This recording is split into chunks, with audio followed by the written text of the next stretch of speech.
LeBron James is arguably the second greatest player of all time.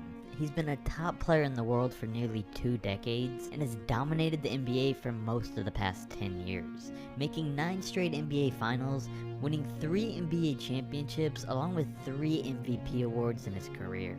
There's no denying how great LeBron is as an individual and as a basketball player.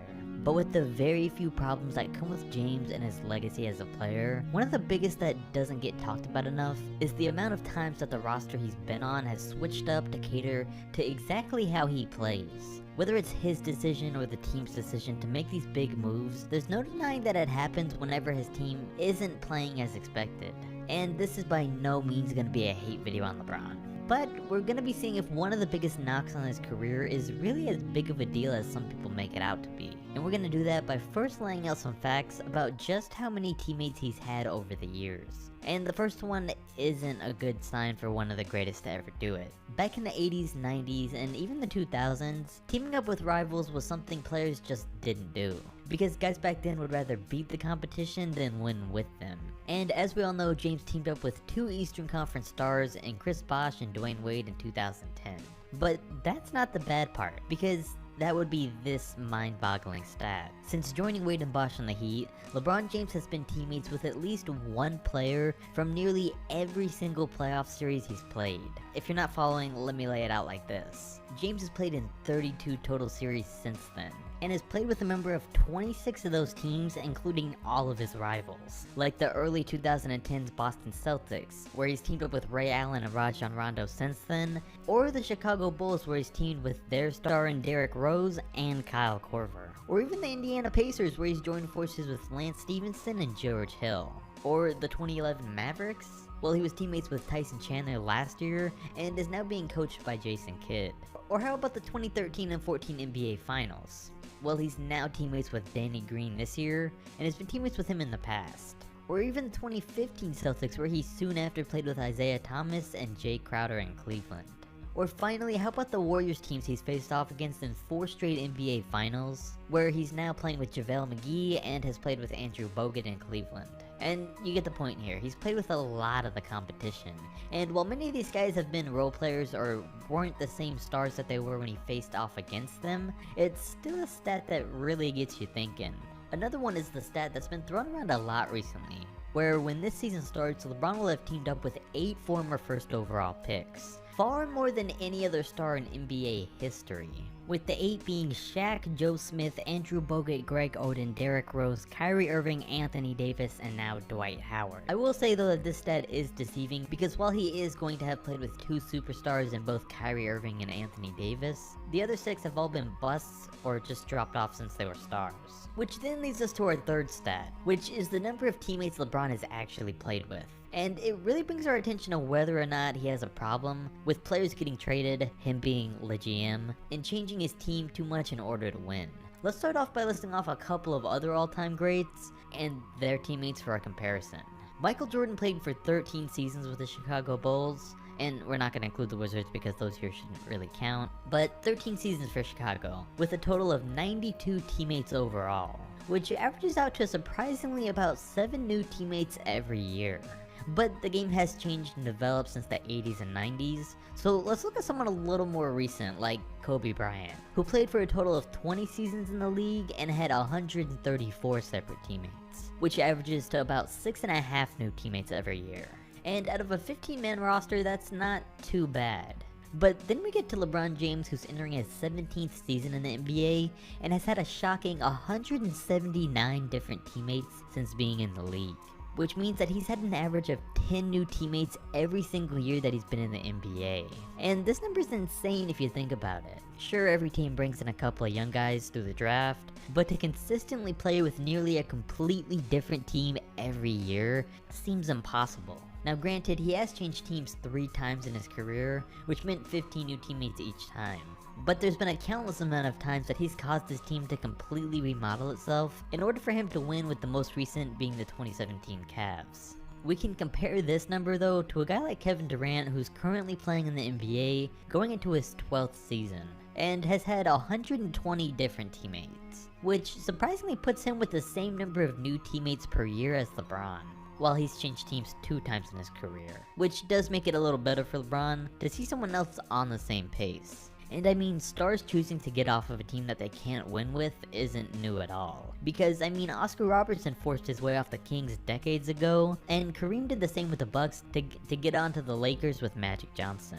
But more recently, we've seen guys like Tim Duncan, Dirk Nowitzki, and Kobe Bryant stay with their respective teams for their entire careers. So things had really cooled down with guys switching rosters. I mean, even Boston's Big Four was a product of Danny Ainge and Celtics management, rather than these players choosing to play together. So it's clear that Kevin Durant going to the Warriors in 2016, and LeBron James teaming with Bosh and Wade in 2010 were the real catalysts of this current era. But honestly, it goes back even a little further than that, because in 2006, LeBron James became the first superstar player to pursue a rookie contract extension shorter than the maximum he was eligible for in 2006. It was one of the first signs of a young player taking control of their career. Now, one of the reasons James did this was in hopes of teaming up with D-Wade and Carmelo Anthony in 2010, but as we know, Carmelo didn't understand the business side of things, so he took a 5-year deal instead of 3. But the other reason LeBron did this, and still does this today, sparking a trend with players everywhere, is because he understood even back then that the league's salary cap is only going up every season.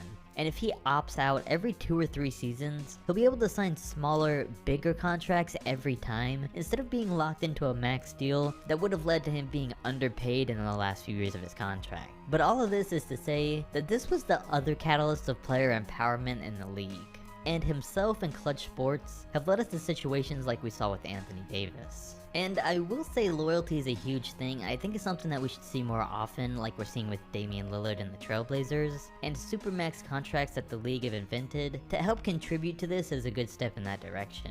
But there's a few layers of questions here that will lead us back to the original point of if LeBron's reputation and career are tarnished by the amount of teammates he's had and what he's had to do to win. The first question is, should players have the power over their career, or should they stay with their team and trust the front office? Which is an easy question, because players should absolutely have the power. As we saw with Isaiah Thomas and DeMar DeRozan, even if a player is completely loyal, a team can make an unexpected decision to change up the roster. Now it turns out that trading IT and DeMar were good moves, but it goes to show that both sides, players and GMs, always do what's in their best interest. I mean, could you imagine LeBron James staying on the original Cavaliers and waiting for them to bring him a winning roster? Or Anthony Davis waiting for the Pelicans to pull themselves together, which would have never happened? Or even Devin Booker staying on the Suns if things keep up how they have been. The next question is, when players do leave, should they be able to go to a team that automatically makes them a contender? And this one's tricky because the obvious response is that it's fair to team up just to a certain extent. I'm perfectly fine with what we saw this offseason, now that anyone can win the championship. Just as long as we don't ever go back to Miami's Big Three teaming up or KD joining the Warriors, but it is something that's always going to be a threat, because for instance, we had Kawhi Leonard considering joining the Lakers. There is something that should be said for guys like Giannis and Damian Lillard if they stay loyal and ever bring their team a championship. I mean, they should be praised that much more. But like I mentioned earlier, not every team's front office is as good as Portland and Milwaukee's have been.